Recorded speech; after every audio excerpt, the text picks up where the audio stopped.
Hello అందరికీ. పొద్దున లేవగానే నా గొంతేమో పెయిన్‌గా చాలా ఇబ్బందిగా అనిపించింది.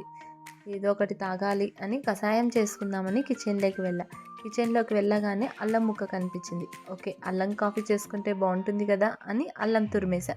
ఒక బౌల్‌లో వాటర్ వేసుకొని అల్లం తురుము వేసేయడమే. నాకు దంచిన అల్లం వేస్తే కాఫీ అంత ఘాటుగా అనిపించదు. అందుకు తురుముకొనే వేసుకుంటా. ఇలా తురిమిన ఆ అల్లం వాటర్‌లోకి వేసేసి బాగా బాయిల్ చేయాలి.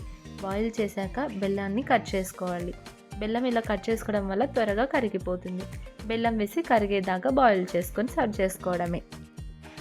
ఇలా సర్వ్ చేసుకొని నాకు ఇలా గాజు కప్స్‌లో తాగాలంటే చాలా ఇష్టం. అందుకు నేను గాజు కప్స్‌లోనే తాగుతా. పాలెందుకు వేసానంటే మా పిల్లలకు ఘాటు ఉండకూడదని. పొద్దున్నే గాయత్రి మంత్రం వింటూ ఇలా అల్లం కాఫీ తాగుతుంటే చాలా రిఫ్రెష్‌గా అనిపించింది. Thank you for watching.